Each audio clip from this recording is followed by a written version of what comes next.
Welcome to Dodgers Daily. Casey Porter here. So glad you decided to tune in. We have a very, very, very special guest this afternoon joining Dodgers Daily, right-handed pitcher in the Dodgers organization. Ryan Brown joins. So, hey, Ryan, thank you so much. Yeah, thanks for having me. Okay, super excited about this. I've actually never talked to, never seen, don't know anything about it. Anybody who's had something called a Vulcan change, I've kind of seen it on the internet. That's my total experience with it. First of all, can you explain it? I know you don't have a baseball on you right now, but can you kind of show us the grip? Yeah. Well, first of all, the pitch was kind of just made up on the fly. I never heard of it before. I just was messing around and decided to try it myself. But basically, I split my middle and ring finger, and wow, I lay over the horseshoe, like the two-seam part of the ball. I split that, and I split my middle finger a little more than my ring finger. So it's kind of like that. Best way I could explain it. But, yeah, I was basically just screwing around freshman year with my roommate, Ty, who got drafted by the Cubs. He's my best friend. And it was just kind of a trial and error, just messing around. So, yeah, necessity is the mother of all invention. Ryan Pepio, who has one of the best changeups in all of the game, he was in summer ball, and he was like, you know what, man, I've got to have some kind of pitch that can get guys off my fastball. And exactly like you started playing, catch play, started messing around with this or that. Next thing you know, he has a great changeup. So that's kind of sounds like how it ended up with you. Yeah, very similar. You're from Michigan. You ended up going to Ball State. So kind of take us back as to what got you there. I know they have been a pitching factory as of late. They've had 5 draft picks, including one that was the first-round draft pick for the Pirates. So just kind of take us through why you went to Ball State. Yeah, Ball State was one of the few schools that wanted me as a pitcher. And I was a catcher my whole life. And a lot of schools were kind of recruiting me as a catcher. But then Ball State came to see me as a catcher, and they liked my frame, and they liked the way my arm moved. So they kind of wanted to see me just on the mound. So they came to see me, and I just kind of, went on the mound, like not really having pitched. And so I caught the whole game, went and closed the game, and I think I hit like 86, 87, nothing crazy. But they were one of the few schools that wanted me as a pitcher. And so I kind of pursued that, knowing that they were one of the best, or they were like a really good development school pitching wise. So they were my best offer. So I went with them. So do you miss catching? I don't. I thought I would more, but looking back, I don't think I'd miss it very much. Do you miss the offensive side of the game? Do you ask to take BP all the time still? I used to, in college, I always wanted to, and occasionally we got to do some, like pitchers BP stuff. So you had pitchers BP? The rule was if we got like a shutout, we would have pitchers BP. So. Yeah. Oh, wow, man, that's cool. That's really cool. You talk about motivation, man. Hey, if I get a shutout here. Now, does that have to be a complete game or just while you're in? It has to be like, I don't know, like, there can be multiple pitchers that pitch, but just at the end of the game, it has to be a 0. So. That's super cool. Okay, so you're known for having really big-time swing and miss stuff. Matter of fact, your third year there at Ball State, you faced 20 batters in 2 games back-to-back. You faced 20 hitters, and out of those 20 hitters, you struck out 17 of them. So other than the Vulcan change, what is it about your stuff that has made it so swing and miss? I think the changeup plays well with my fastball, because my fastball has a little bit of ride to it, which kind of helps get more swing and miss on my changeup. Then for my changeup, it moves more down, so the rising fastball kind of helps me get swing and miss like up in the zone. And then I'm still working on the third pitch, of course, but those are kind of the 2 pitches that have helped me get to this point. So you mentioned the third pitch. You're probably going to look for something that turns right, maybe something that also turns left, something like that. But hey, are you definitely relief? Maybe a starter? Where do you think you're going to see as far as a role? Yeah, it's hard for me to say because I haven't really had like a long conversation just because I'm, still rehabbing. Mm-hmm. But, I really I've always loved relieving and like in college, like closing. It's always just something I've loved to do. Um, and I've started a couple games and I've enjoyed that too. Um, but I don't know if I were to have a preference, it'd probably be relieving, like closing sort of role. But I haven't talked to anyone about that yet. Yeah, So I'm sure you like the relieving part of it because of the adrenaline of the big moment. You love having the ball in your hand, with that adrenaline. So I would have to ask, you grew up in Michigan. Other sports? Did you play other sports? I did. I ran cross country in middle school, in a little bit of high school. And then basketball, I played all middle school, all high school. Yeah, So, very cool. I figured once I heard you talk about, hey, I really like relief, there's always another sport involved there because there's a competitive element to it that you like that adrenaline part of it. So, hey, how important do you think it is for kids coming up? You said you played 3 sports, cross country being in the fall, winter being in basketball being in the winter, baseball obviously being in the spring.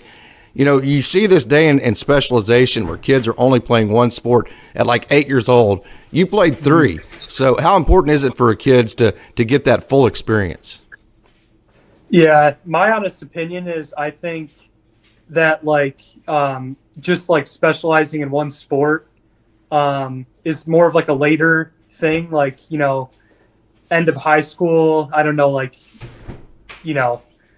senior year of high school if you really want to focus on one sport. But I say, when for kids and like just younger people out there, just playing a ton of sports, I don't think it can hurt you. I think just learning how to move athletically in like different sports, different settings can be huge. And I think that, a lot of like colleges look for that. And just even like professional teams looking like what kind of sports they played, back in the day. So. All right, Ryan, any advice? I'm in Oklahoma. We get every single season here. We get the cold, we get the hot. Right now it's very cold. We get the hot. We get all of it here. So, and been in baseball my whole life. So I need advice from a guy like you that's from Michigan. How in the world do you deal with cold weather baseball? What's the trick here? You find a good indoor training place. That's what you do. But no, I don't know. It's just something you have to get used to. Like right now in Arizona, it's even cold. So I don't know it. I've just grown up with it my whole life. So it's just like, more often than not, it's cold outside, not hot. So just wearing long sleeves and hoodies most of the time. Okay, you mentioned the elbow surgery that you had that you're rehabbing off of. Can you take us through that? What happened? How did it happen? The surgery that you went through and the rehab that you're going through right now. Yeah, it's kind of a long story, I guess, but I ended up injuring my knee my junior year, in the middle of my junior year, this past season. And I was out for a couple weeks, and I kind of rushed back into things. And I don't think I was exactly ready health-wise. And I ended up having some elbow pain at the end of one of our games. I was pitching. My arm just, felt like it was burning. And I knew something was up. So I got it checked out, and the MRI was a little blurred. So it was a partial tear, they said. So I ended up getting a PRP shot to see if I could play the tail end of the year. Mm-hmm. But then I got another MRI, and it turned out it was fully torn. But I still wanted to pitch. So at the end of the year, I told my coach, like, I could probably pitch a max of, 10, 15 pitches. So that's what I did. I just kind of, when he needed me, I would just throw a little bit, enough to get me loose. And then I'd go in, get a couple outs, as much as I could. As far as now, I'm about 4.5 months out, and I'm still just chipping away. And I can start kind of doing some more throwing stuff, two-handed plyo stuff. And then soon I'll be able to throw. So you have, 6 or 7 months till you can probably get in a game? Would that be accurate? Yeah, I'd say right around that. Yeah, so you might be able to get back by about June. I'm not very good at math, but somewhere around there maybe? Yeah, that's the plan. I know some guys start throwing at 11 months live. It kind of depends. Some people take longer, and some people, come back quicker than 12 months. So I'm just going to make sure, I'm feeling right the whole time, and I don't try and rush back into it when, I'm not ready. So just kind of going to play it by ear. No better organization to go through what you're going through right now than the Dodgers. They've dealt with this a million different times, and with several other guys on multiple occasions, they've had to deal with what you're dealing with right now. So great organization do this with. Hey, there's so many resources with the Dodgers. Of course, you haven't got to throw for them yet because you're still dealing with the rehab. But have you had any conversations, just kind of baseline conversations about where they plan to take your mix? I honestly haven't. I know they've talked about maybe adding like a cutter. Yeah. I think they like my fastball changeup. I think it just like maybe some minor tweaks to the fastball. And I think for the most part, it's just kind of learning where my pitches work best. Because, I've always I'd say I'm pretty raw in terms of like understanding where my pitches work, how they work, where I should be throwing them. So I think just adding that third pitch and kind of adding an element of like unpredictability, so that I can keep hitters more off balance and it's not just change up. So that's kind of what I've, kind of what they've told me, but I'm sure there'll be more. So what's the fastest pitch? You might not know this, but in case you do, what's the fastest pitch you've ever thrown? 97. Wow, really? I actually hit 97 in the fall at Ball State my junior year. I didn't hit it in a game either my sophomore or junior year. Usually, like during the season, I was like 92, 94, touching like 5 or 6. That was usually what I parked it around. Oh, wow. Very nice. And then a lot of room to grow. How tall are you? 6'5"-ish"? Oh, no. I wish. I'm like 6'3". Okay. 6'2.5". 6'2.5", and you have the big fastball and the changeup, and so very exciting. And tell us about what it was like getting drafted on draft day, kind of where you're at, the things that you were doing, and how exciting that was for you. Yeah, a lot of it was very, I guess, a little bit stressful because considering like where my arm, like I just had surgery like a week or two before the draft, so it was a little bit stressful just knowing like I didn't know like what exactly teams would think of that. Obviously, there's a lot of TJ guys getting drafted now.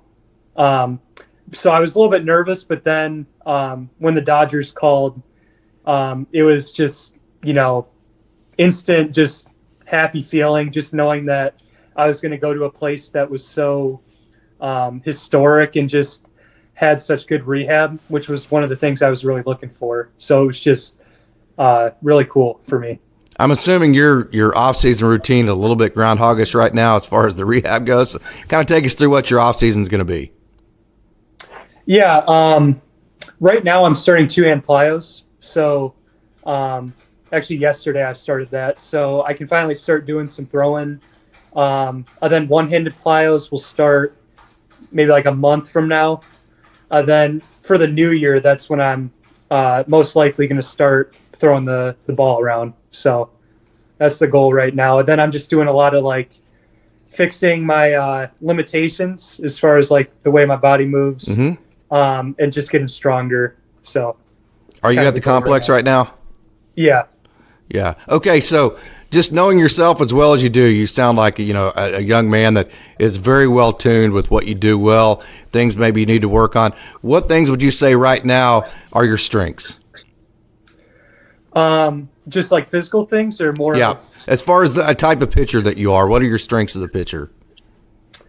I'd say my biggest strength is just I'm very competitive. I'd say I love to pitch in like a heated game, and just something I've always loved to do. So that's probably the biggest thing. The second thing is just, I think, confidence, just, whether I have a good outing or a bad outing, just, every time I'm on the mound, I just like to think, just be very confident, regardless of what the results are. And do you say weaknesses or? Well, yeah, you can go ahead and address that. What I was going to say next, what things do you think you need to work on the most? Yeah, I think just looking for my numbers at college, just cutting down the walks. And I think there could be a variety of reasons for that, but I think just learning where my stuff works best is going to help that. And then I think just obviously cleaning up the delivery, just there's things that the people here see that they'd like me to fix, and so just doing different plyo drills try and help that. It's another thing. Had you ever been to Arizona before? I have a couple times for the combine. I got to come here. And then back in high school, I played for a travel team that came out here quite a bit too. So, the guy I do my podcast with each week, Austin Brubaker, he's from Michigan as well, and he said it's getting ready to snow. This was last night. He said it's getting ready to snow tomorrow, and I think it's going to snow every day for the next 6 months. So, hey, I'm sure you're glad to be in Arizona now, aren't you? Very, yeah. Yeah. Going back to Michigan is tough because I never understood. Like here, it's sunny every day. When I go back to Michigan, it's like you rarely see the sun. It's like maybe once a week, it's actually sunny. So, yeah, it's nice being here. Yeah, fantastic. Okay, Ryan, are you ready for some fun questions? Let's do it. All right, let's get to know you a little bit better right here. Okay, what is your favorite sports moment that you have ever been involved in? Yeah, I'd say the number one thing, personal moment, would be this past year just closing the first game of the MAC tournament against Central Michigan. That would be the biggest personal thing. Then the biggest team-oriented one, and I'd say the biggest one overall, is just last year being able to go to the regional, Kentucky regional, and winning our conference tournament. That was the biggest one for me. Awesome. If you could have any superhero power, what power would that be and why? I think it'd be just to fly. To fly. It's pretty simple, but yeah, I don't know. It seems like just get my way around town quicker, and then just I don't know, be able to go wherever I want without traffic. So no wasted time whatsoever. That exactly. is great. Yeah. Okay. What is the funniest thing that has happened to you lately? Yeah, one of the things I can think of most recently, I don't know if it's funny, but it was annoying to go through. I got my car towed here about, I want to say, a few months ago, and it's given me nothing but trouble the past, I don't know, especially the past 2 months. It's like a 50-50 on if it's going to start or not. So I've been stranded at a lot of places around Arizona, having to wait like an hour to get my car started. Then I got a flat tire. So I guess it's not that funny. And you can't fly. Exactly. Yeah. So it's been quite it's an old car. It's like 300,000 miles. It's been the family car for quite a bit. So it's been passed down to me, and that's I guess I'll pay the consequences to have a car here. But dude, you're a professional pitcher in the Dodgers organization now. We got to get that fixed for you, brother. I got it fixed right now. Hopefully no more trouble. It turned out the problem why it wasn't starting was the battery in the key was misplaced. So I got the key fixed, and it's been good since. So hopefully that's doesn't have anything else with it for a while. I was a little worried that it was a car that wanted to be in the cold weather and just couldn't take the heat of Arizona. So I'm glad we found out the cause of that. Okay, can't be sports related. What is your favorite video game? Right now it's NBA 2K. I've kind of stopped playing for a couple years, but I decided to splurge a little bit and get a PS5. Nice. And my friends were kind of telling me about how they're playing NBA 2K, and so I've been playing that pretty much every day. When I get home, just playing with them for a little bit. So that's in Fortnite. Fortnite's another one. Fortnite's fantastic. Do you have a specific team that you play with on NBA 2K every time? It's more of just like building my own player and playing with that player. Nice. so I can play with my friends and everything. So you got some general manager in you, huh? You like building things. Yeah, from time to time. Yeah. Okay. I've learned how to do all the salary stuff and front office stuff. So. Oh, fantastic, man. That's gonna pay off very well for you as you become a professional baseball player. No doubt about that. So, okay, last question for me, last fun question. What is your most unusual talent? Unusable talent? Unusual. Like one that nobody else really has. That people think is weird. I don't have anything crazy weird or out of the norm, I guess, but cross country was my best sport for a while in high school. And that was kind of like baseball is always my favorite sport, but cross country was something that I was better at the time. And I just think people find that just like hard to believe, considering like I don't even mention it a lot of times, but that was my best sport freshman year, sophomore year. So.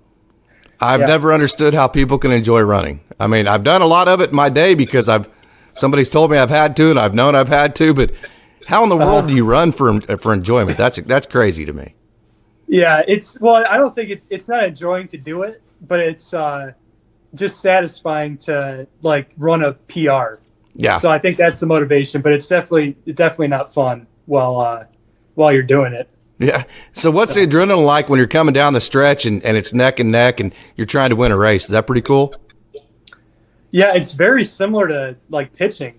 Yeah. Like I don't know, I'd say you have the most adrenaline like right when they're about to like shoot the gun or whatever and you're about to go. I'd say it's like very similar to when you first get on the mound, that adrenaline rush. And I love it. I don't know, it feels like you're on top of the world when you get that. So, yeah. You are going to have a gigantic advantage when it comes to spring training, when it comes to all the running and all that, because you're used to it. So that's going to be a big advantage to you. Hey, Ryan Brown, this has been such an enjoyment for me. I was super excited when I saw that you got drafted. I'm a big college baseball fan. I watch it all the time, so I'd seen you pitch probably a handful of times there at Ball State. Was super excited, and I also knew about your Vulcan change, so that was cool. And I'm going to get to see that with my own eyes now, so that's really cool. So, hey, Ryan Brown, thank you so much for joining. Yeah, thank you. Appreciate it.